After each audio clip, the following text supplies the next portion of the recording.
This is a test.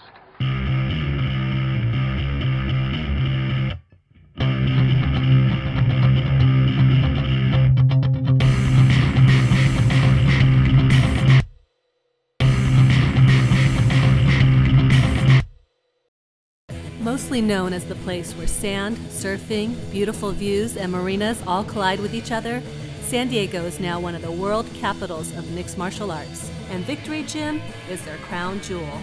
Founded by jiu-jitsu legend Dean Lister, Victory just recruited UFC fan favorite Chris Leben as head of their MMA program. Chris is a perennial Fight of the Night winner and has fought a who's who of MMA. Today, he's going to show us the basics of great takedowns and ground and pound in this white episode of The Hooks. We're here with Chris Leben of Victory MMA and Fitness. Hi Chris, welcome to The Hooks. Thanks for having me. Well, you're known in MMA to be basically unkillable. When you take a strike in the ring, do you go back to fundamentals or you react on instinct? You know, it's funny, people ask me all the time, and they ask, if it hurts or whatever, and really it doesn't hurt. For me, it's more of just kind of damage control. So if I get hit really hard or I take a couple shots, it's more about me trying to figure out, okay, where's the ground at? Am I still on my feet? Is this guy coming back at me? So you're just trying to. It's almost a little bit of a drunk feeling. You're in a little bit of a drunken stumble. You're kind of just trying to find your bearings and get yourself back in the game. Right. Well, today we're going to assume, though, that we don't have the toughest chin in MMA like you.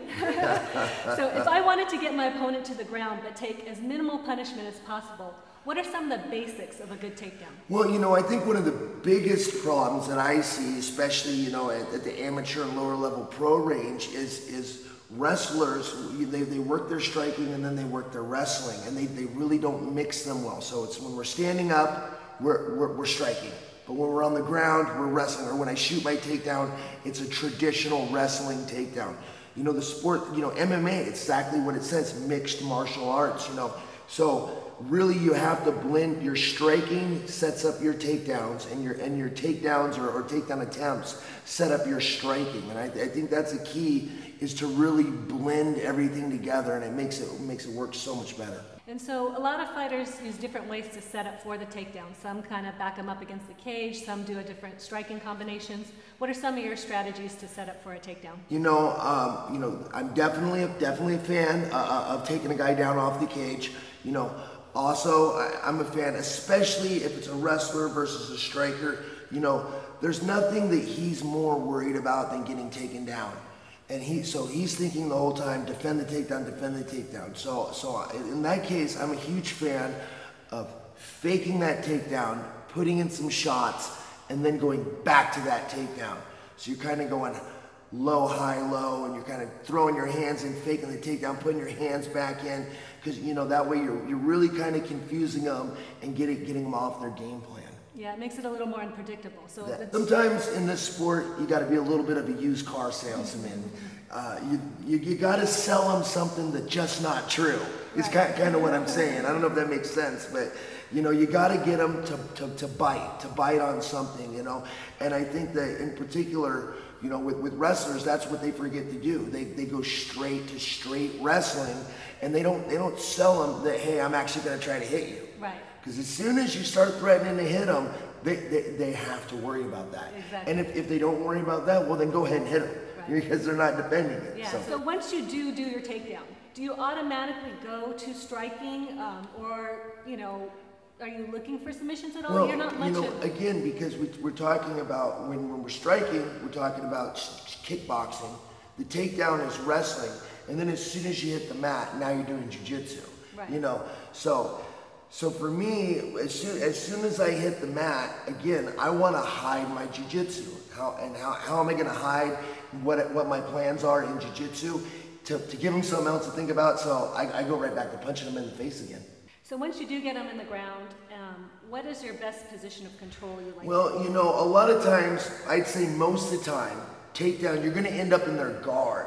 Right. And especially, if you're going against a jiu-jitsu guy, a lot of guys nowadays are really comfortable in their guard. It's hard to do damage.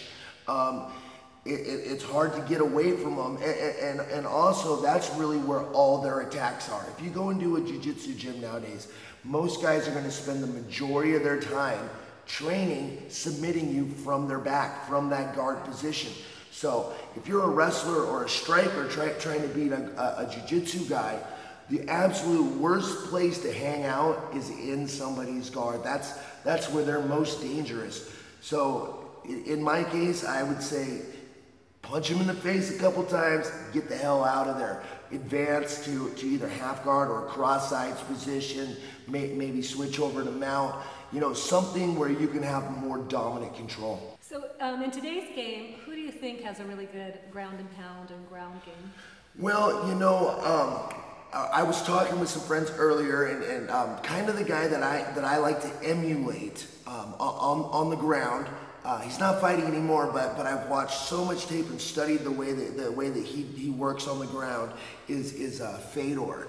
Fedor, my old coach was he was the head judge for Pride, so he watched every one of Fedor's fights, and he told me, you know, that when this guy hits a guy when he's in their guard, the whole ring just shakes and vibrates, you know.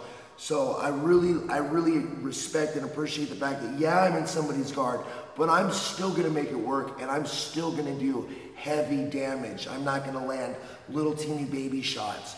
So that's one of the guys I really like to emulate on the ground. Right.